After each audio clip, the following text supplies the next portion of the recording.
ముఖ్యమంత్రిగా ఉన్నాడు. మీకు నష్టం జరిగితే మాకు నష్టం జరిగినట్టే, పాలమూరు రైతాంగానికి నష్టం జరిగితే నాకు, శ్రీహరికి, పర్ణికమ్మకు అందరికీ నష్టం జరిగినట్టే. మీ నష్టాన్ని ఎట్టి పరిస్థితుల్లో మేము నష్టం జరగనివ్వం. మీకు న్యాయం చేసే బాధ్యత నాది. ఇప్పుడు కట్టుకోకపోతే, ఈ ప్రాజెక్టులను ఇప్పుడు నిర్మించుకోకపోతే, వికారాబాద్ కృష్ణా రైల్వే లైన్ ఇప్పుడు పూర్తి చేసుకోకపోతే, పాలమూరు రంగారెడ్డి ఎత్తిపోతల పథకాన్ని ఇప్పుడు పూర్తి చేసుకోకపోతే, కల్వకుర్తి లిఫ్ట్ ఇరిగేషన్ కానీ, వాయిదాలు పడ్డ సంగమండ బండను పగలగొట్టి ఆ గ్రామీణ ప్రాంతాలకు నీళ్ళు ఇవ్వకపోతే, వాయిదాలు పడుతూ వస్తున్న భీమా, నెట్టంపాడు, కోయిల్సాగర్లో మిగులు పనులు మనం పూర్తి చేసుకోకపోతే ఇంకా ఎప్పటికీ ఎవరు చేసేవాళ్ళు రారు. నా సూచన ఒక్కటే రైతాంగానికి, నారాయణపేట, మహబూబ్ నగర్ కలెక్టర్లు కానీ ఇతర జిల్లా కలెక్టర్లకు వెళ్ళండి, రైతుల దగ్గరికి మాట్లాడండి. వాళ్ళని మీ కార్యాలయం పిలిచడం కాదు, మీరు క్షేత్రస్థాయికి వెళ్ళండి, రైతులతో మాట్లాడండి, వాళ్ళని ఒప్పించండి, వాళ్లకు మంచి నష్టపరిహారం ఇచ్చి ఆ భూములను తీసుకుందాం. ఈరోజు నిధులకు ఇబ్బంది ఉన్నది, అయినా మన జిల్లా మీద ప్రత్యేకమైన దృష్టి పెట్టి నిధులను ఇస్తున్నాం. మీడియా మిత్రులకు కూడా నా సూచన, చిన్న చిన్న వార్తలు, కొంతమంది తప్పుడు వార్తలు, లేకపోతే కొన్ని రాజకీయ పార్టీలు అడ్డుకోవాలని చేస్తున్న ప్రయత్నాలను మీరు ప్రజలకు కళ్ళకు కట్టినట్టుగా చూపించండి. అవకాశం పోతే మళ్ళీ రాదు. ఆనాడు బూర్గుల రామకృష్ణారావు గారి తర్వాత 75 సంవత్సరాలు ఎదురు చూడవలసి వచ్చింది.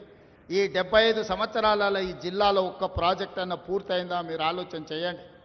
ఉమ్మడి రాష్ట్రంలోనే కాదు, తెలంగాణ రాష్ట్రంలో కూడా మన జిల్లాలో ప్రారంభించిన ప్రాజెక్టులు పూర్తి కాకపోవడానికి కారణం నాయకత్వ లోపము, నాయకత్వ నిర్లక్ష్యము, నిధుల అలసత్వం కాదా? మరి ఈరోజు చెయ్యాలని సంకల్పంతో ముందుకొచ్చి నిధులు మీకు విడుదల చేస్తున్నప్పుడు కొన్ని రాజకీయ పార్టీలు అడ్డుకోవాలనే ప్రయత్నం చేస్తున్నాయి. ఈ అడ్డుకోవాలనే ప్రయత్నాన్ని మీడియా మిత్రులు మీరు అడ్డుకోండి. ఇది మన జిల్లాకు మనం చేసుకుంటున్న మేలు, మన జిల్లాను మనం అభివృద్ధి చేసుకుంటున్నాం. మీరు కూడా ఈ ప్రాంత రైతాంగం కుటుంబాలే, మీకు కూడా ఈ జిల్లాను అభివృద్ధి చేయాలి. ఈ జిల్లా బాగుపడాలంటే రెండు ప్రధానమైన విషయాలు. మొదటిది ఎడ్యుకేషన్, రెండవది ఇరిగేషన్. దేశ స్వతంత్రం వచ్చినప్పుడు పండిత్ జవహర్లాల్ నెహ్రూ గారి రెండింటి మీదనే ఫోకస్ పెట్టింది. ఆనాడు కరువును ఎదుర్కోవడానికి ఇరిగేషన్ ప్రాజెక్టులు, ఈరోజు కట్టిన ప్రాజెక్టులు నాగార్జున సాగర్, శ్రీశైలం, ఎస్ఆర్ఎస్పి లాంటి ప్రాజెక్టులు తెలంగాణ ప్రాంతంలో పండిత్ జవహర్లాల్ నెహ్రూ గారు ప్రారంభించారు. ఈనాడు ఉన్న యూనివర్సిటీలన్నీ కూడా పండిత్ జవహర్లాల్ నెహ్రూ గారే ఈ దేశంలో ప్రారంభించారు. కాబట్టి ఐఐటీల నుంచి ఐఐఎంల వరకు ఈరోజు మన పిల్లలు చదువుకుంటారు. ఈ రెండే పాలమూరు యొక్క తలరాతను మారుస్తాయి, వలసలను ఆపుతాయి, ఈ ప్రాంతం అభివృద్ధి చెందుతుంది.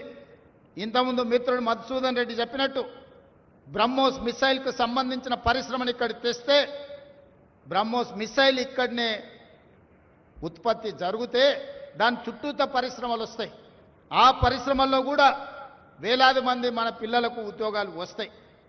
ఈరోజు ఈ 14 నియోజకవర్గాలలో ఇంటిగ్రేటెడ్ రెసిడెన్షియల్ స్కూల్లే కాదు, ఏటీసీలు అంటే అడ్వాన్స్డ్ టెక్నాలజీ సెంటర్లు, ఇవన్నీ కూడా ఐటీఐలకు ప్రత్యామ్నాయం.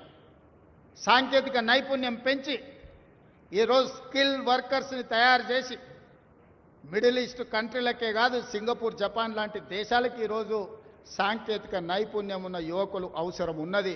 ఇతర దేశాల్లో ఇవాళ అమెరికాకు పోవాలంటే ఒక ఇంజనీరింగ్ ఏదో చదువుకొని ఉండాలి. కానీ ఇవాళ సింగపూర్, సౌత్ కొరియా, జపాన్ లాంటి దేశాలలో మంచి మంచి ఉద్యోగాలు రావాలంటే చదువు తక్కువ సాంకేతిక నైపుణ్యం ఉంటే ఉద్యోగ ఉపాధి అవకాశాలు ఉన్నాయి. 14 శాసనసభ నియోజకవర్గాలకు పెద్దలు చిన్నారెడ్డి గారికి చెప్తున్నా, ఏటీసీలు ఎక్కడ లేకపోయినా 14 నియోజకవర్గాలకు 14 అడ్వాన్స్డ్ టెక్నాలజీ సెంటర్లు ఇచ్చే బాధ్యత ఈ ప్రభుత్వం తీసుకుంటుంది. ఏ నియోజకవర్గాలలో లేవో మీరు ప్రతిపాదనలు పంపించండి. మీరు తక్షణమే కలెక్టర్లతో రివ్యూ తీసుకోండి. ఏ నియోజకవర్గంలో లేకపోతే ఆ నియోజకవర్గంలో 5 నుంచి 10 ఎకరాల స్థలం ఎత్తుకండి. ఏటీసీలను మంజూరు చేసి మన పిల్లలు ఇంటర్ చదివిన తర్వాత సాంకేతిక నైపుణ్యం నేర్పుదాం. తద్వారా ఉద్యోగ ఉపాధి అవకాశాలు కల్పిద్దాం. అదేవిధంగా ఎన్ఎం శ్రీనివాసరెడ్డి గారికి సూచన చేస్తున్న ట్రిపుల్ ఒక అద్భుత క్యాంపస్ మనం కట్టుకుందాం. ఎందుకంటే ఎయిర్పోర్ట్కి కూతవేటు దూరంలో మనం ఉన్నాం. ఎవరి రాష్ట్రానికి వచ్చినా, విదేశాల నుంచి మేధావులు వచ్చినా మహబూబ్ నగర్లో ఉన్న ట్రిపుల్ చూడడానికి రావాలి. ఒకప్పుడు మన పేదరికాన్ని, మన కరువును, మన వెనుకబాటుతనాన్ని వీటిని చూపించేదానికి ముఖ్యమంత్రులు పాలమూరు జిల్లాకు విదేశీయుల నుంచి పర్యాటకులను, ప్రెసిడెంట్లను తీసుకొచ్చేటోళ్ళు. టోనీ బ్లేయర్ వచ్చిండనంటే మన పేదరికం ఒక ఎగ్జిబిషన్ ఉండే. ఇతర దేశాల ప్రధానమంత్రులు, ఇతర దేశాల నుంచి బృందాలు వస్తే పాలమూరు కరువును, పాలమూరు పేదరికాన్ని చూపించడానికి ఆనాటి ముఖ్యమంత్రులు పాలమూరు జిల్లాకు తీసుకొచ్చేవాళ్ళు. ప్రతివాడు వచ్చి పాలమూరు జిల్లాను దత్తత తీసుకుంటా అని చెప్పేవాడు. నేను ఈరోజు యువమిత్రులందరినీ, వేదిక మీద ఉన్న శాసనసభ్యులందరినీ నేను అడుగుతున్నా, మనందరికీ ప్రజలు ఒక మంచి అవకాశం ఇచ్చారు. భవిష్యత్తులో మన పేదరికాన్ని, మన వెనుకబాటుతనాన్ని చూపించడానికి